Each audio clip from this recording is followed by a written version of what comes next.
chapter 6, kamanggagawa ng Diyos, nagsusumamo kami sa inyo na huwag ninyong sayangin ang pagtanggap ninyo ng kanyang biyaya. Huwag mong sayangin na ikaw ay naging Christian. Huwag mong sayangin na nakatanggap ka ng presence ni Lord Jesus Christ, kasi hindi yan basta-basta magpaparamdam sa Lord. Maraming gustong maging Christian pero hindi naging Christian. Maraming gustong pumasok sa narrow road, hindi nakapagpatuloy. Maraming gustong makilala si Lord Jesus Christ, gustong makilala ang tunay na Diyos, pero andun sila, nag-alauna sila. Nag-Buddhism sila, nag-Hinduism sila, nag-alas dos, mga ala-ala, di ba? No, marami gusto makilala ang tunay na Diyos, pero napunta sila sa ibang Diyos. Tapos ikaw na binigyan ka ng pribilehiyong makilala ang Diyos, hindi mo siya pinapahalagahan.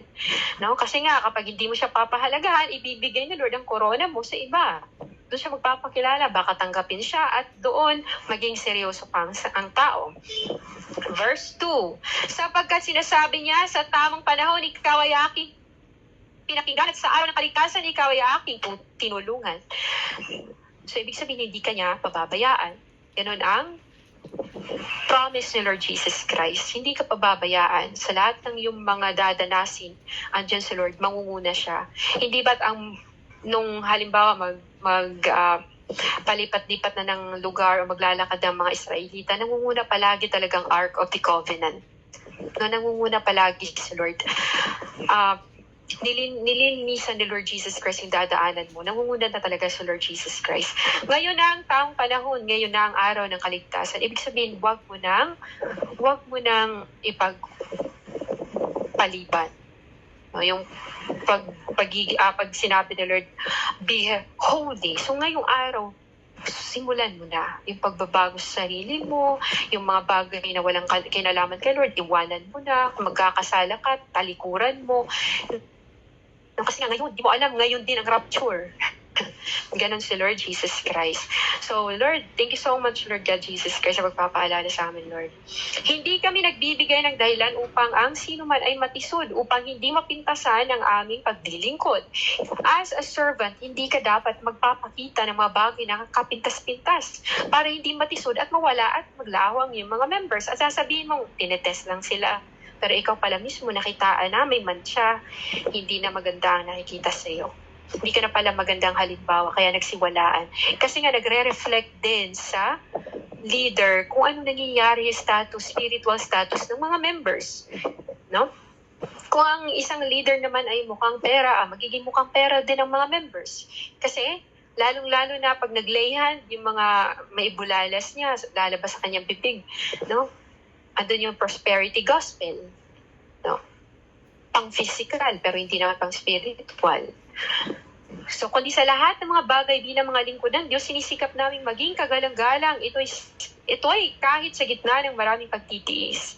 Kahit grabe yung pagtitiis mo, no, sa ugali ng mga tao. Kasi alam mo na you cannot please everybody. Pero wala talagang pusong bato sa pangalan ni Lord Jesus Christ. Wawa sa akin. Lahat kasi on the process. So, kailangan talagang magtiis. No? Ganun po ang lingkod ni Lord Jesus Christ. At yun, no, as a servant ni Lord, ano yung pangungulila sa pamilya, kahit kung malayo ka, andun yung parang nangunguligla ka ng mga pangangailangan mo na hindi natustusan, mga ganun, di ba, mapapaisip ka.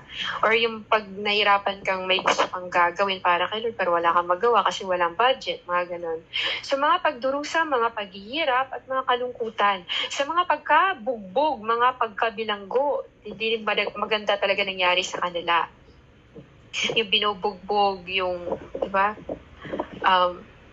grabe yung dinanas nilang hirap para lang talagang magligtas ng kaluluwa. Ito yung sinabi ng Lord, lay down your life for your friends. Lay down your life for the lost sheep. Kasi gusto ng Lord na talagang maraming maligtas. Mga pagpupuyat at sa pagkagutom, maging sa katapatan, kaalaman, pagtsatsaga at kagandahang loob sa banal na Espiritu. Hindi ka makapagtsaga kung walang Holy Spirit. Hindi ka makapagtsagang maglingkod sa Diyos kung wala kang love sa sa Panginoon Jesus Christ. Hindi ka din talaga makapagpatuloy, no, kung wala kang talagang malaking pagmamahal sa Diyos. Kasi kahit pasabihin wala kang pera, kung talagang mahal na mahal mo si Lord, na bigla ka na lang bibit-bitin ng Holy Spirit ni Lord sa ibang lugar, katulad kay Philip.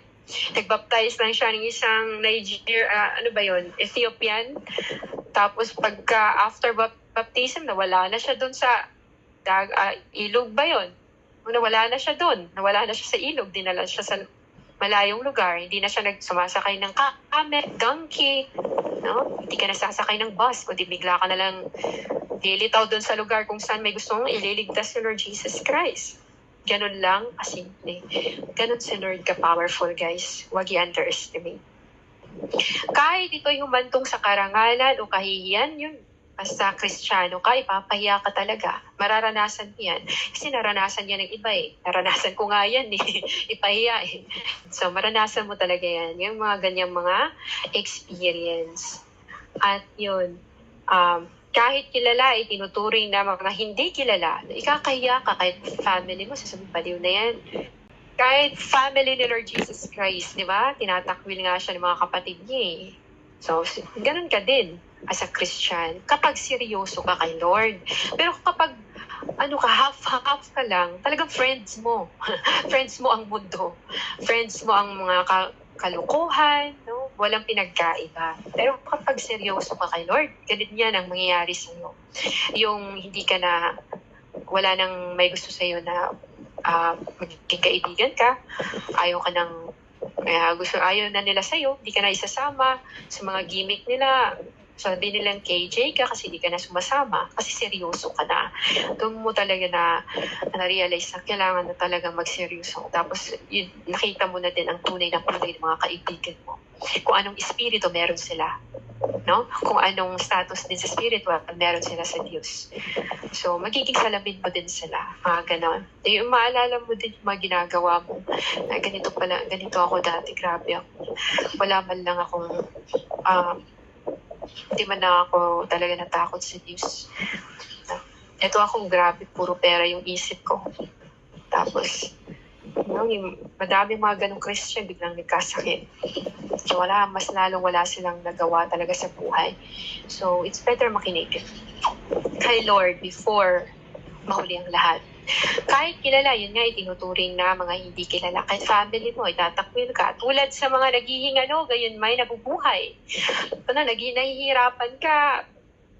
Parang naghihingalo ka na sa sitwasyon mo, pero talagang hindi ka pinapabayaan na Lord. Nabubuhay ka pa din. Tulad sa mga pinaparusahan, ngunit hindi pinapatay. Di ba? Pinaparusahan ka, nasasaktan, pero hindi ka naman namamatay. Tulad sa mga nalulungkot, subalit laging natutuwa. So, andun yung nagsasuffer ka, nalulungkot yung flesh mo, natutuwa naman yung spirit mo. Andun yung joy na hindi mo ma-explain, hindi mo ma-express, hindi mo ma-put into words. Subalit maraming pinayayaman tulad sa mga walang-wala. Subalit mayroon ng lahat ng bagay. Alam niyo ba guys, kaya ni Lord gawin kang mayaman in a blink of an eye. Kaya din ni Lord na resolbahin yung problema mo in a blink of an eye. Bigla siyang magmilagro. Pag sinabi mo, Lord, sana may ganito ako. Lalong-lalo na pag kailangan mo, ibibigay ni Lord Jesus Christ yan. Ang tanong, may connection ba kay Lord Jesus Christ? Di ba? Sumunod ka ba sa gusto niya? Kasi ganyan ang nanay eh. Kapag sumusunod ka sa akin, anak, may reward ka. Bibilhan kita ng ganito, ganyan. Ganon din si Lord Jesus Christ. But, much, much more si Lord kung magbigay.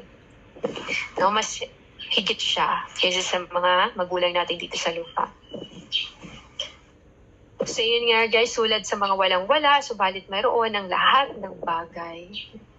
Matapat kaming nagsalita sa inyo, mga taga-Korento. Maluwang naming binuksan ang aming puso para sa inyo. So, ibig sabihin ng pag-evangelize, hindi lang para sa sarili mo. Hindi dahil gusto mo lang, hindi dahil kailangan, dahil Christian ka, kundi dahil mahal mo si Lord. Taos puso mong ginagawa. Hindi namin kayo pinaghihigpitan. No, huwag kang masyadong strict. No, huwag kang masyadong strict. Huwag mo silang Huwag kang mag-impose. Huwag mong diktahan na ganito, ganyan. Ikaw lang yung taga-guide as a leader. Mag-guide ka lang. Huwag mong pinagpapalo. Huwag mong pinapalayas. So, hindi namin kayo pinaghihigpitan, kundi pinaghihigpitan kayo ng sarili ninyong damdamin. No? Pinaghihigpitan kayo ng sarili ninyong damdamin. Para hindi ka malaya. No? Kasi nga, baka iba yung gusto mong gawin, hindi para kay Lord. O yung mga flesh desires, mga ganun. Pero kung para kay Lord talagang malaya ka, wala kang pakialam sa mga makamundong bagay. Kinakausap ko kayo ngayon na parang sarili kong mga anak. So, ganun din ang pagkikipag-usap sa Diyos. Para nakikipag-usap ng Papa. Huwag mong isipin na malayo siya, nasa itaas siya, kundi nasa puso. Yung puso mo, yun yung i-touch mo. Lord, I know you're here. I know you're listening. And I believe that you will fulfill all my requests in perfect time. Mga ganun. So, yun. Buksan din naman ninyo ang inyong mga puso. So, para maintindihan yung ating kapwa, maintindihan yung Bible sa pagbabasa, maintindihan yung mga sitwasyon, buksan mo yung puso. Lagay mo yung puso mo para maintindihan mo. At hindi ka mahihirapan. Yun nga guys. Huwag kayong makipamatok na hindi patas sa mga di mananampalataya. Ang templo ng Diyos na buhay. Tayo po ay templo ng Lord Jesus Christ. Huwag kayong makipamatok ng hindi patas sa mga di mananampalataya. Sapagkat anong samahan mayroon ang katwiran at kamalian. So wag ka daw, ang mga bad companion daw will corrupt your good attitude. So yung mga iba yung mga palamura, tapos nakikisama ka, magiging palamura ka din. May guts ka naman na mag-rebuke. Ay, rebuke mo. Bawal yan, bad yan. Ganun. Di ba? Kaya sa pagsasabi. O anong pagkikisama, mayroon ng liwanag sa kadiliman. Kasi hindi talaga makukonsume yung liwanag, ang darkness sa liwanag. No? Hindi talaga sila magkasama. Yan. At anong pagkakasundo mayroon si Kristo kay Belial? Di ba? Hindi naman magkasundo ang katotohanan at kamalian ay yung false, di ba? Hindi magkasundo yung truth at false. Hindi magkasundo si Satanas at si Lord Jesus Christ. O anong bahagi mayroon ng mananampalataya sa di mananampalataya? Anong pakikipagkaisa mayroon ng templo ng Diyos sa mga Diyos-Diyosa? Di ba nagagalit nga si Lord, pinapatapon, sinusunog, kahit yung mga priest, mga pare, sinasali, pare ni Baal, no? Sinasali sa pagsunog, sinunog, pinatay ni Elijah. O di kaya na-consume talaga dun sa fire mula sa langit, no? Fire ni Lord Jesus Christ na nag-burn down sa alay ni Elijah. At yun, galit na galit si Jezebel. So, anong pagkikipag-isa ng mga ganong bagay sa ating Panginoon na banal?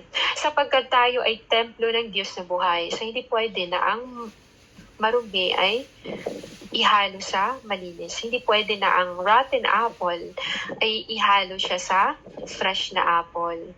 O yung mga sa yun, hindi pwede ang marumi at ang malinis ihalo. Gaya ng sinabi ng Diyos, ako ay maninirahan sa kanila at lalakad na kasama nila. Ako ay magiging Diyos nila at sila'y magiging bayan ko. Lalakad sila sa Panginoon because the Holy Spirit of God will rest in the hearts of those followers, the Lord Jesus Christ.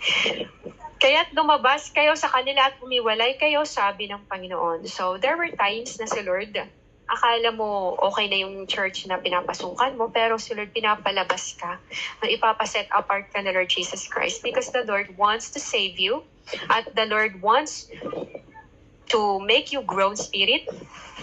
Gusto ni Lord Jesus Christ na ma-set apart ka, kasi hindi ka makakapagpamunga kung patuloy kang papasok sa church na yun. Diba? Katulad sinabi ko sa inyo, nakailang beses akong pasok ng church pero hindi ko maramdaman ng Holy Spirit. Hindi ako inspired din. So, parang Kaya doon ako nagdasal na, Lord, kung gusto mo akong umalis talaga sa pagkakatoliko, pagka-devoted, bigyan mo ko ng church na ikaw mismo talaga ang maglilid sa akin.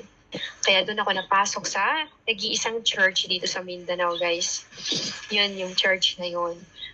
At yun, kaya tumabas kayo sa kanila, tumiwalay, set apart. Kaya kayo, sabi ng Panginoon, huwag kayong humipo ng anumang bagay na marumi at kayo'y aking tatanggapin. So, ayon ni Lord Jesus Christ na makisalamuha tayo sa mga hindi katulad natin na mga Christian, mga taong walang Diyos. Ayon niya yun na makisalamuha tayo. Ayon niya na makipag-bonding ka kasi ang espiritu ng kalaban ay ma-impluwensya. Kahit pa madami ka ng nalalaman, ma-impluwensyahan ka din talaga. Ganon katindi ang dala ng kalabang karumihan sa buhay ng Christian.